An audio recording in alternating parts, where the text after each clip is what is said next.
Hello everyone, I'm Natalia Bilbao, and here's what's happening in LA this week. The LA Zoo was a cause near and dear to the recently passed Betty White. Mayor Eric Garcetti and council member Nithya Raman gathered at the LA Zoo to celebrate the American icon on what would have been her 100th birthday.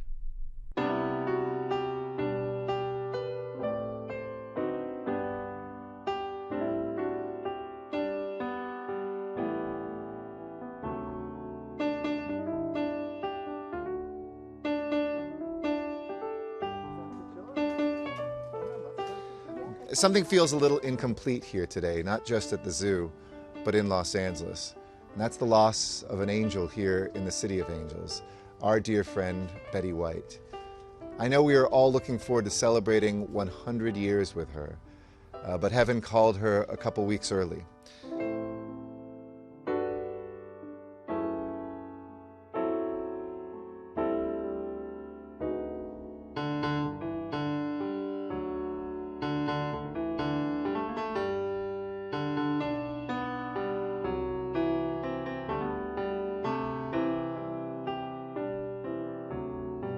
Her death left so many people heartbroken because she touched people on an individual level. She brought out love. She was a formidable woman who did it all. She broke glass ceilings one room at a time, and she did it while bringing the house down with laughter.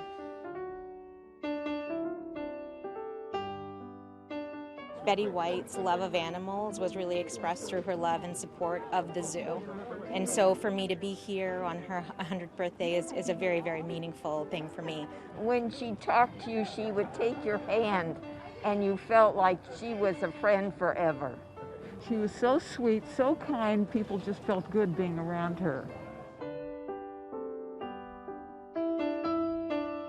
I think the measure of so many stars is often judged in front of the camera, but for me, her heart was as big behind the camera as the warmth she showed in front of it. We wish she was here for the 100th birthday, but we know she's up there looking down, celebrating the zoo, celebrating animals, and celebrating LA.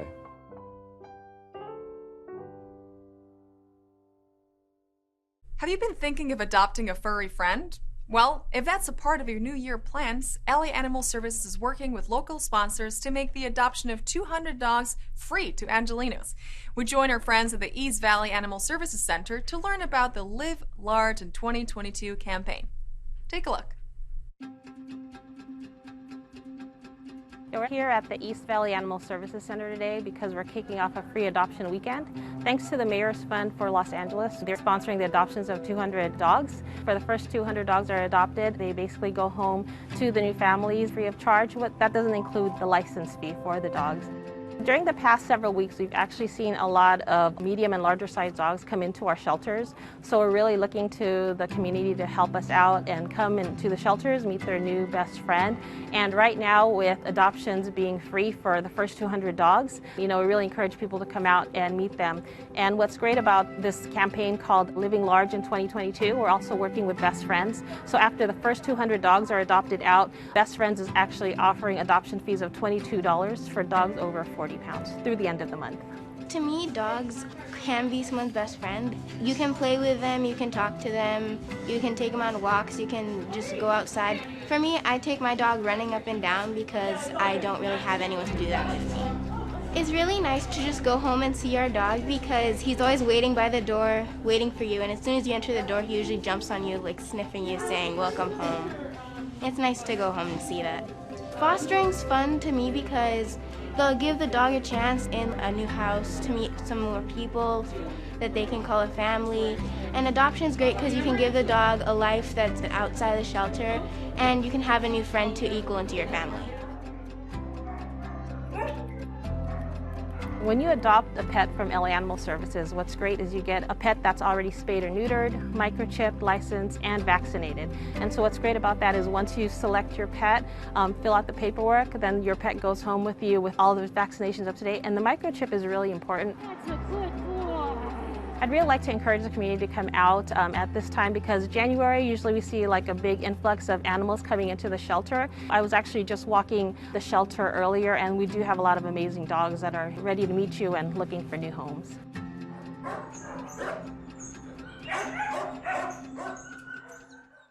LA Animal Services has been named as one of the fund recipients of the #BettyWhite Challenge.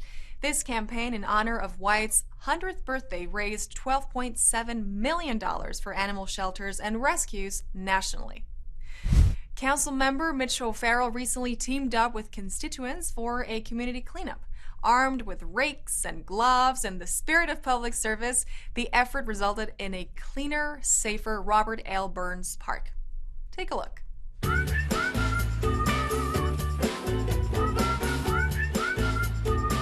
So I'm very excited to be here at Burns Park, which is a wonderful community park.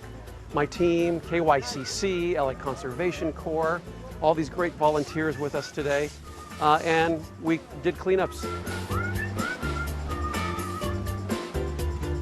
Lo que hacemos al día levantando los tombes ilegales, los artículos de basura grandes como sea una cama, mesa, tocador, más aparte las palm prongs de los palm trees y cualquier basura que esté en la calle.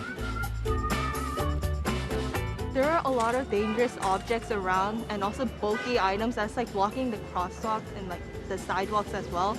So it's kind of very hard for a lot of people to pass through. But we kind of just clean the area so it's more easier for people to have like an easier, like a better neighborhood where they can like walk around.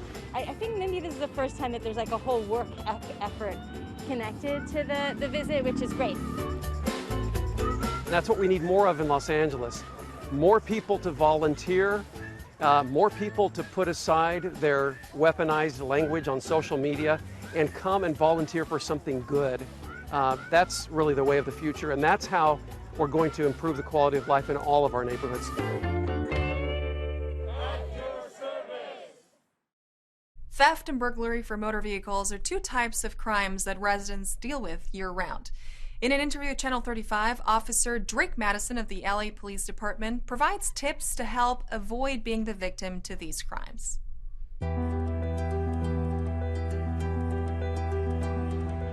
Vehicle break-ins are something that never seems to disappear. It's something that happens year-round. There's actually two different types. You have theft for motor vehicle, and then you have burglary for motor vehicle. Theft for motor vehicle would be, to give you an example, would be if you had a pickup truck, you had a toolbox that's sitting in the back, someone can just easily come along and pick up that toolbox and leave. That's technically not a burglary for motor vehicle, it's a theft for motor vehicle. So what I like to tell people is lock it, hide it, keep it. Lock it meaning lock the doors to your car, and if you have to have something valuable in the car, which I would recommend taking out, if you lock the doors and hide the valuable, you have a high chance of being able to keep that item, because people that are breaking into cars are looking in the windows for something that's valuable. Best thing to do is keep valuables out of your car. Even the change, when you go through a drive-through and you set that change in the center, if they can see it from outside, they will break into your car to get it. A gym bag with your gym clothes in it looks like a suitcase with valuables. Take your gym clothes out of your car. I can probably guarantee you that in one residential block, I could easily on any day find at least 2 doors that will be unlocked. Those are the people that come out in the morning and will find that their glove compartment's open, things have been tossed around because someone walked down the street, found a door that was unlocked, and went in and just searched around. If you're afraid that your car is going to get stolen or you'd like to minimize that possibility, you can always buy one of the steering wheel locking devices. A lot of times people will put their car in a garage. That's another way to keep from getting stolen. Sometimes it's kind of fun to just put yourself in the head of someone who might want to steal a car and look what's actually inviting to them. Something that looks easy to do or easy to steal. If you can make it difficult, it becomes a deterrent and they'll move on to something else. If it happens, please report to the police that your car got broken into. I know there are many out there that have had their vehicles broken into and it's like, well, they're not going to get my stuff back anyway. Why do I need to make a report? Well, if a lot of people are getting their cars broken into in a specific area of the city and everybody makes that report, we'll know we have a problem there. And then that way we can get resources in to hopefully get this person and take them into custody and stop the crime. City Attorney Mike Feuer has a new plan to curb the surge in gun violence. Gene Soroka delivers news of record-breaking achievements in his State of the Port address, and the LA River Revitalization Plan gets a new funding source. These stories up next on City Beat. City Attorney Mike Feuer has introduced an 8-point plan developed by his office to address the recent surge in gun crimes across Los Angeles. One key element of the plan would be the creation of the Los Angeles Gun Crime Violence Review Commission. I propose that we have a citywide program that brings together both elected official staffs and officials from departments in the city, working across these jurisdictional lines with neighborhoods, identifying the most important community priorities and working as a team to solve them most efficiently. Feuer's plan also calls for the development of new collaborations across jurisdictional lines between city agencies, implementation of additional gun buyback programs, as well as expanding neighborhood cleanup and beautification programs round out the actionable points of the plan. In his press conference, Feuer contends that any measures taken must treat the issue of gun crimes as a matter of public safety and public health. Port of LA Executive Director Gene Soroka recently delivered his 7th annual State of the Port address to the Pacific Merchant Shipping Association. Soroka also announced that the port broke the previous year's processing record by 13%, with about 10.7 million 20-foot equivalent units moved during 2021. During the speech, Soroka identified key port issues, including supply chain efficiency, workforce development, cybersecurity, and environmental responsibility. In 2022, we could choose to keep our heads down and just focus on managing our supply chain issues. Or we could choose to think bigger, to reach beyond today and beyond ourselves, to imagine the kind of port that the future needs. To find out more about port initiatives or to watch the State of the Port 2022 event, visit portoflosangeles.org. Mayor Eric Garcetti announced the Los Angeles River Ecosystem Restoration Project will receive $28 million in funding from the Biden administration's infrastructure law. These new funds will allow the continuation of the project that was proposed by the U.S. Army Corps of Engineers and adopted by the city in 2016. The project aims to restore 11 miles of the river from Griffith Park to downtown Los Angeles. The city estimates the project will create 14,200 construction jobs and 2,670 permanent jobs. Mayor Garcetti's office says the LA River Project will restore hundreds of acres of land for several plant and animal species. In addition, the restoration project will also create access to natural areas and trails for historically disadvantaged communities.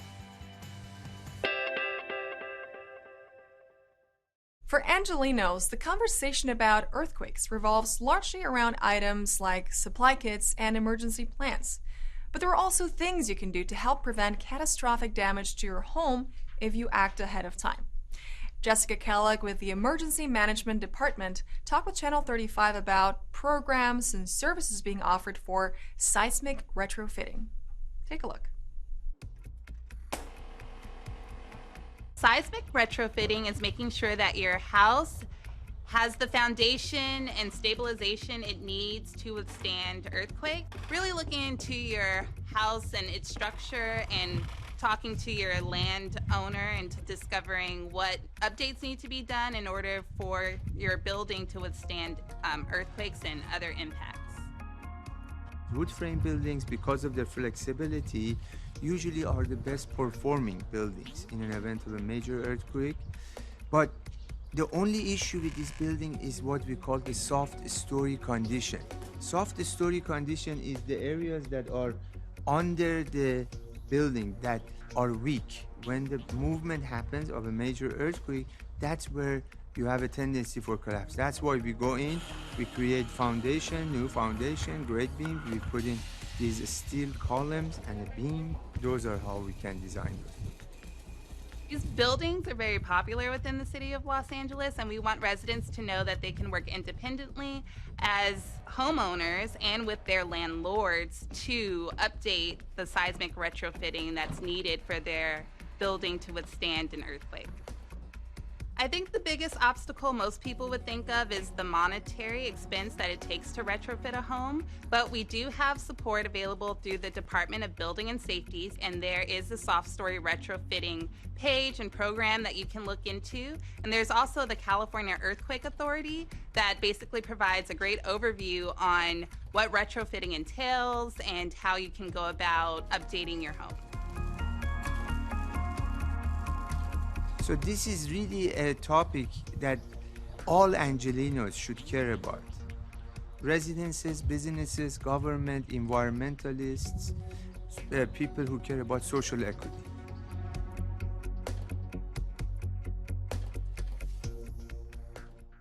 In addition to visiting LA City's Department of Building and Safety's website, you can also check out earthquake.lacity.org for a comprehensive list of resources available to Angelenos. Every year, the Board of Public Works Commission takes the lead in fashioning festivities for African American Heritage Month throughout the city. We caught up with Mike Davis, the board's president pro tempore, at the California African American Museum, where he shared what's in store during this month-long celebration. It's my honor to invite the entire city of Los Angeles to the 2022 African American Heritage Month celebration.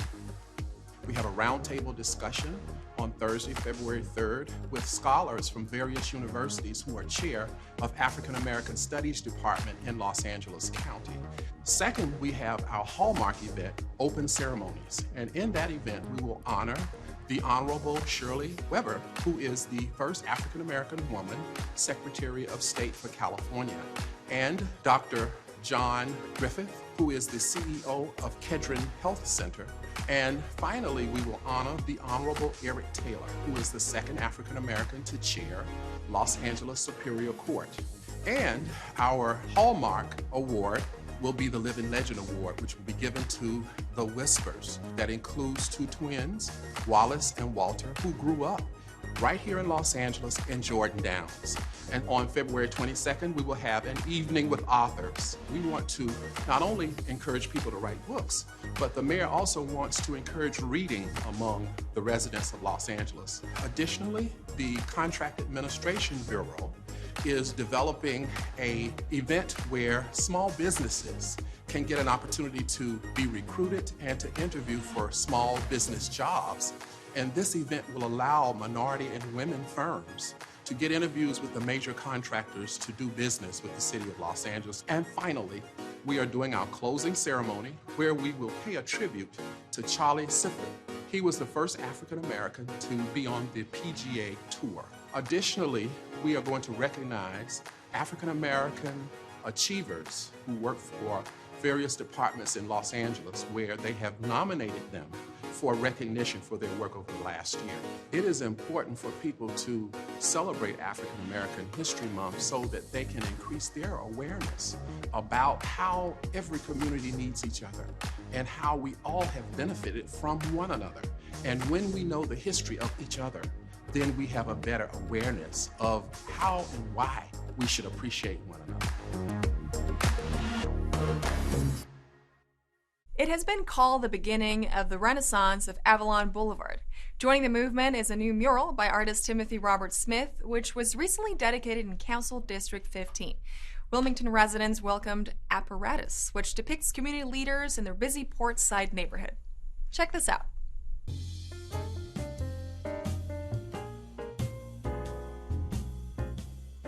The project came about to beautify this historical building. Behind us is our Wilmington Municipal Building. It is our local mecca for everything government and nonprofits. So one way that the councilman wanted to beautify the building is to put a large mural in a blank canvas, so to speak. I wanted it to just have this kind of immersive vibe to it with like a lot of complicated imagery. You know, so every time you see it, you'll notice something you didn't see the first time that you looked at it. So the mural is kind of about the infrastructure of society and like how things work. I wanted to focus on the Port of Los Angeles because it's a significant part of the Wilmington city. I wanted to show it from different angles and how it looks to different points of view, kind of merged together at once. And then I added the community of Wilmington where we have Salvador Lora, who is running the Clean Wilmington project. Para mí un gran honor estar ahí y le agradezco al apoyo a todos, mi familia, residentes, negocios y a todos que nos han apoyado con el programa Clean Wilmington para servir a la comunidad. This project really adds to that renaissance of Avalon Boulevard, sort of the reemergence of our main commercial corridor. Along with the number of projects, this mural really is going to complement what we envision Avalon Boulevard to be.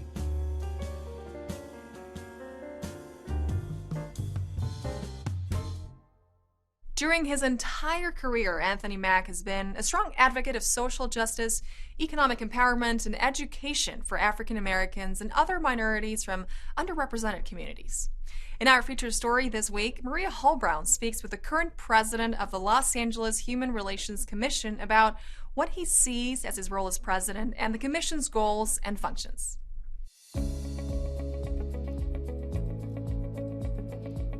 The Human Relations Commission is actually appointed individuals from the community that help foster communication through different organizations and relay it back to the city, correct? That's correct. In fact, each commissioner is actually appointed by the mayor to sit for a specified period of time.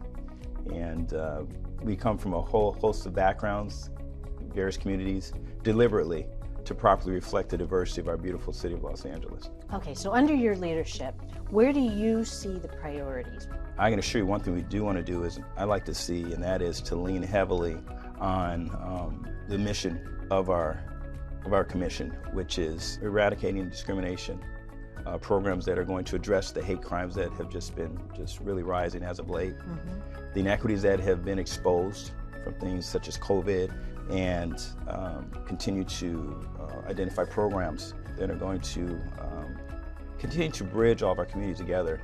I think it's really important to get the message out that the voice is relevant, because Absolutely. I think so many people think, well, it's just me, who cares? You know, nobody really cares what I think. But to understand that it's imperative that those voices are heard in order for change to be effective in any way. We received some amazing feedback from the community that we'll look at each other many times and say, that makes complete sense, you know? Why don't we think of that? Many times it's something that's literally, it's right there in front of us, but unless you hear it, you don't know it. Exactly, and you know, we may be looking at a certain program that we think is a concern, but speak to the person that's trying to figure out where the next meal is going to come from, or speak to the person that is homeless under a freeway. It's important to hear from the community and listen to their concerns. It has a way of really balancing out the direction that we take as a commission. So is there a direct website people can log on to? There is. The best way to reach us is civilandhumanrights.lacity.org/commissions. It'll list all of our meetings upcoming and programs that we're working on, and the best way to connect with us so we can hear from the community. Explore digital photography with Lincoln Heights Youth Arts Center. Enjoy aquatic-themed learning and art at Art Lab, or stream the latest LA-made entry featuring chef Jet Tilley. All this up next on Things to Do. You're invited to kick off the new year with awesome artistry. The Lincoln Heights Youth Arts Center will be offering a selection of classes during their free Winter 2022 session. Why not check out Intro to Digital Photography with Mr. Bobby? Intro to Digital Photography is an experiential class where you'll be learning the basics of digital photography by making, editing, and analyzing images. No experience or expensive camera is needed to participate. Intro to Digital Photography with Mr. Bobby takes place via Zoom on Saturdays beginning at 12 p.m. starting February 5th. For more information on all the free classes at Lincoln Heights Youth Arts Center, visit linktr.ee/LHYAC or call 323-224-0928. Want to explore what makes the ocean green? If so, check out an art and science-filled afternoon in San Pedro. The Angels Gate Cultural Center and the Marine Mammal Care Center are collaborating on their monthly Art Lab workshops. Join the Marine Mammal Education team and an Angels Gate artist teacher for an informative Zoom lesson about food chains, webs, and creating your own artwork. All ages are welcome, but children must be accompanied by an adult at all times. Art Lab happens Saturday, February 5th, beginning at 1 p.m. For more information and to register, visit the events page at angelsgateart.org. The Los Angeles Public Library invites you to another edition of LA Made. On Thursday, February 3rd, check out Chef Jet Tila. In his book, 101 Thai Dishes You Need to Cook Before You Die, Chef Tila shares his passion for Thai cuisine. Growing up in Los Angeles, Tila spent time learning the ancient traditions of Asian cuisine from his Cantonese grandmother and by working in the famed Bangkok market. Now, as a restaurant owner and judge on the show Cutthroat Kitchen, he'll bring his years of experience and hard-earned knowledge to this amazing program. LA Made, Chef Jet Tila can be seen Thursday, February 3rd at 4 p.m., streaming on the library's YouTube channel and Facebook page. For more information, visit lapl.org/events. And that's a look at some things to do.